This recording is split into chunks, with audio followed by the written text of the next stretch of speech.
On December 5, 1872, in the vast emptiness of the Atlantic Ocean, the crew of a merchant vessel spotted something that made no sense. A sailing ship was moving on its own. It leaned with the wind, changed direction without warning, and drifted across the water as though someone was still guiding it. But the deck was completely empty. The sailors moved closer and called out to anyone aboard. No answer. They called again. No footsteps. No movement behind the windows. No hand reaching for the wheel. Painted across the side of the vessel was a name that would soon become infamous: Mary Celeste. Several men climbed aboard, expecting to find damage from a storm, evidence of violence, or bodies left behind by some unknown disease. Instead, they found something far more disturbing. The ship was not destroyed. Its supplies were still there. Its cargo had not been stolen. The crew's belongings remained behind. But the lifeboat was gone, and so was the captain, his wife, their young daughter, and every sailor who had joined the voyage. 10 people had sailed into the Atlantic and vanished without a body, without a witness, and without a final message. Mary Celeste remained behind, floating silently above the dark water, as though the ship itself were guarding the truth. And the question that haunted the world was not simply, where did the crew go? It was, what could have frightened them enough to abandon a seaworthy ship and enter the open ocean with almost no chance of survival? Before the world knew her as the Mary Celeste, she carried a completely different name: Amazon. She was built in 1861 on the shore of a small community called Spencer's Island in Nova Scotia, Canada. There, among the smell of wet timber and the sound of hammers striking her wooden frame, an ordinary merchant vessel was born. She was built to carry cargo across the oceans, not to become a mystery that would haunt history. But from the earliest years of her life, it seemed the sea would never allow her a peaceful journey. She suffered repeated mishaps, became involved in collisions, and was eventually driven ashore near Cape Breton Island. The damage was so severe that her owners abandoned her, believing her story had ended. But the ship did not die. An American businessman purchased the wreck, repaired her battered hull, rebuilt what the sea had destroyed, and gave her a new name: Mary Celeste. It was almost as if changing her name could bury her troubled past. She returned to the ocean and resumed carrying cargo between distant ports. For years, Mary Celeste appeared to be nothing more than another vessel crossing the Atlantic. Wood, sails, ropes, and sailors working beneath the sun and storms. No ghosts, no bodies, no mystery. Then in 1872, an experienced captain named Benjamin Briggs took command of the ship. The voyage ahead seemed safe and routine. A commercial journey from New York to Italy. No one could have known that the vessel, which had survived accidents, destruction, and near ruin, was about to begin the one voyage from which the ship would return, while every person aboard disappeared. On November 7, 1872, the Mary Celeste departed New York Harbor and began her journey across the Atlantic toward Genoa, Italy. Deep inside her hold were 701 barrels of industrial alcohol. It was valuable cargo, but also dangerously flammable. All it would take was a single spark to turn the wooden vessel into a floating inferno. The voyage was commanded by Captain Benjamin Briggs, an experienced sailor who trusted his crew and expected an ordinary commercial crossing. But Briggs was not traveling with sailors alone. His wife Sarah was beside him. Along with their 2-year-old daughter Sophia, their older son remained in the United States to continue his education, never knowing that their farewell would be the last time he would ever see his family. 7 sailors completed the crew, 10 people in total: a captain, a mother, a small child, and 7 men, depending on one another, to survive an unforgiving ocean. At first, there was no reason to expect disaster. The supplies were sufficient. The vessel was seaworthy. The destination was clear.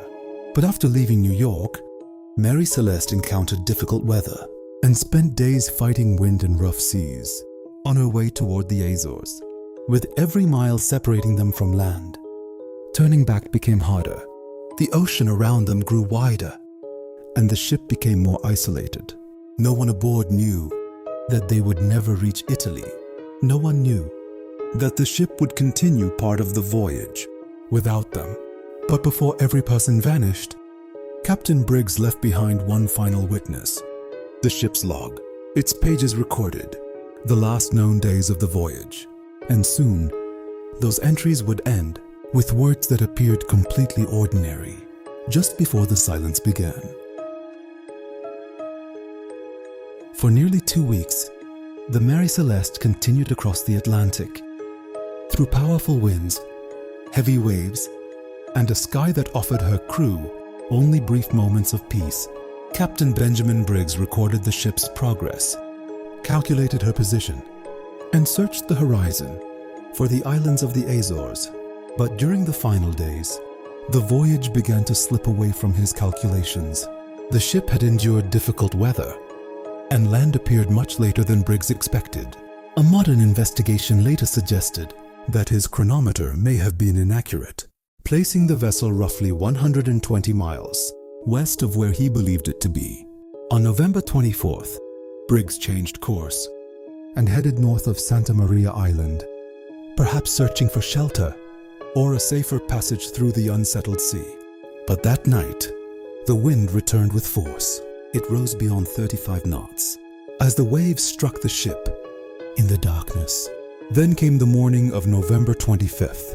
At around 5 o'clock, the final known entry was recorded in the ship's log. Mary Celeste was only a few miles from Santa Maria Island. Land was finally in sight. There was no distress call, no warning of mutiny, no mention of fire, no sentence saying that the crew was preparing to abandon the vessel. Only an ordinary record from a ship that was still sailing. And after that, there was no next page, no final signature, no new position, no explanation. Somewhere after that entry, the most dangerous decision of the voyage was made. The captain, his wife, their child, and all 7 sailors left the ship.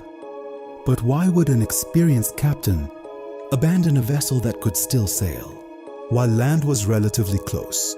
Did he believe water was rising inside the hull? Did he hear something coming from the cargo hold?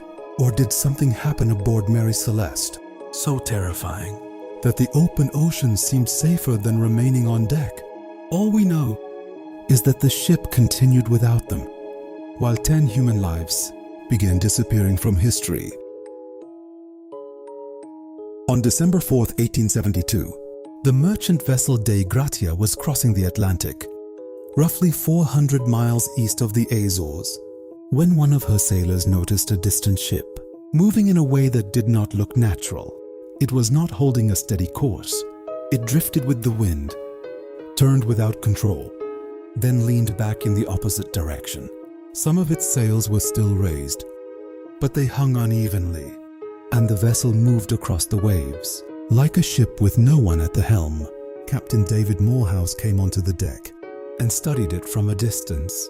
The strange vessel was several miles away, slowly crossing toward Dei Gratia's path. At first, he assumed it had suffered storm damage, or that its crew had somehow lost control. But one detail disturbed him. There was no one visible on deck. Morehouse sent signals. No answer.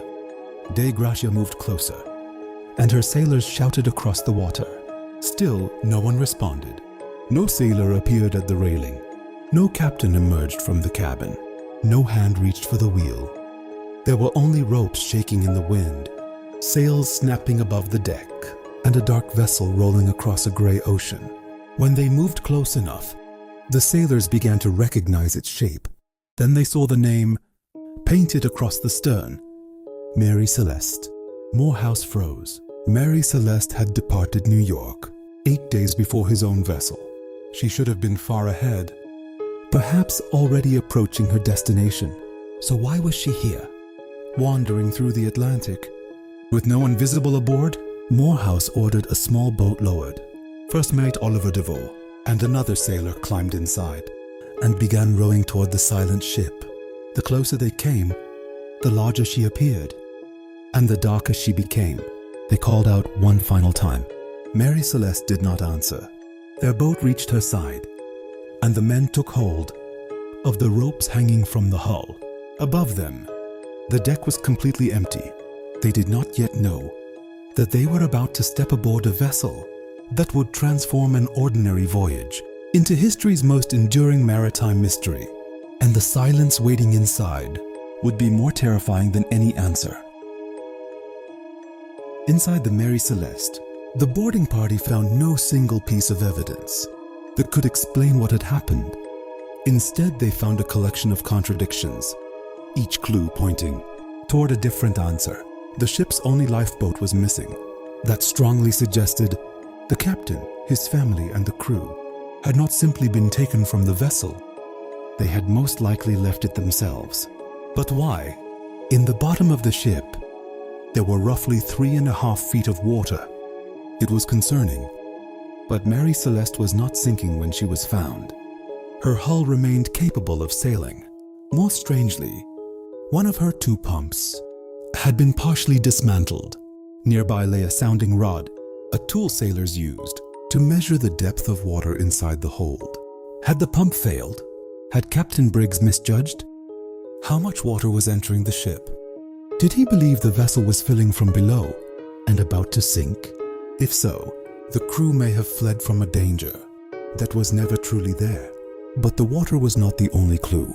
Some sails were damaged. The rigging was in poor condition. Several hatch covers had been lifted and left lying on the deck.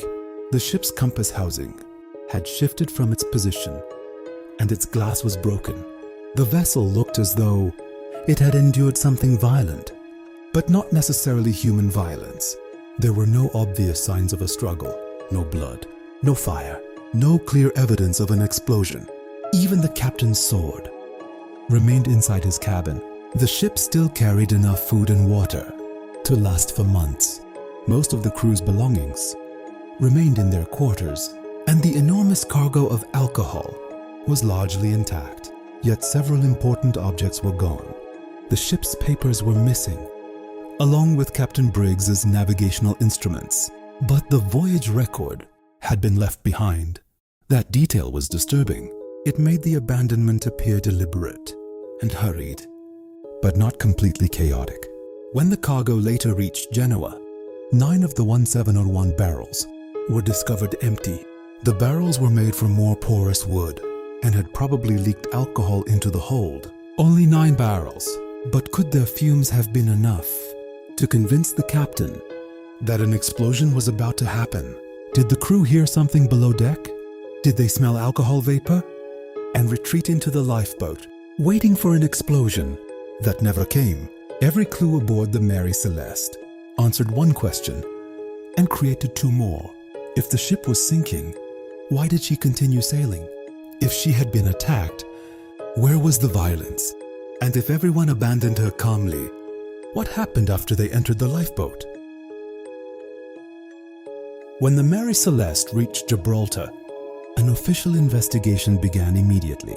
The crew of the Dei Gratia expected a large salvage reward, but the authorities were not ready to accept their story without question.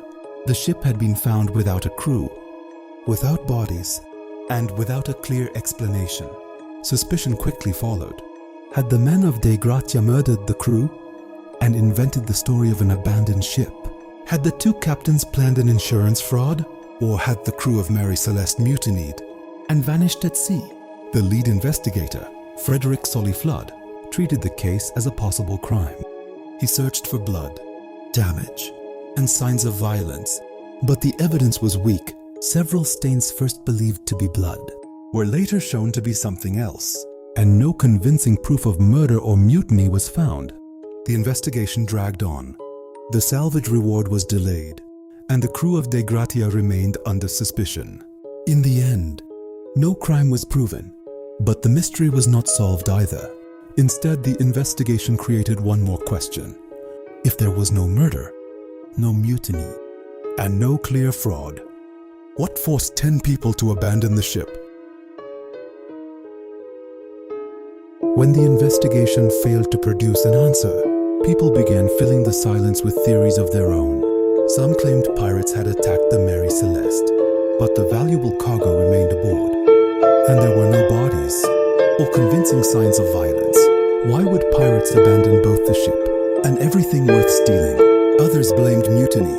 According to this theory, the sailors murdered Captain Briggs and his family before escaping in the lifeboat, but the crew had respectable records. Their money and possessions were left behind, and no solid evidence of murder was ever found. Then the explanations moved beyond reason. People spoke of giant sea creatures, deadly waterspouts, and supernatural forces rising from the Atlantic. Books and films eventually transformed Mary Celeste into a cursed ghost ship. But all these theories faced the same problem. If something had taken the crew from the deck, why had the lifeboat vanished with them? Its absence strongly suggested that they had left the vessel deliberately. Another theory proposed a violent storm or sudden waterspout that convinced Briggs the ship was about to sink. Yet Mary Celeste remained afloat, and the damage found aboard did not prove that such a disaster had occurred. One dramatic theory after another collapsed beneath the evidence. No pirates, no proven mutiny, no monster hiding beneath the waves. The strongest explanation was connected to something that had been aboard from the beginning of the voyage: the barrels hidden deep inside the ship. The strongest explanation for the disappearance of the Mary Celeste crew does not begin with pirates or a creature rising from the sea. It begins with 9 leaking barrels deep inside the ship. The vessel was carrying industrial alcohol, and several barrels had been made from more porous wood. Vapor may have escaped and accumulated inside the sealed cargo hold. The crew may have smelled it or heard a sudden noise resembling an explosion as pressure shifted below deck. Captain Benjamin Briggs could not have known that the vessel would remain safe. All he knew was that his family and crew were standing above a hold filled with flammable cargo. At the same time, Mary Celeste had endured rough weather. Water had entered her hull, and one of her pumps was unreliable. Briggs may have connected these warning signs and concluded that the ship was about to explode or sink. Then came the decision that may have sealed everyone's fate.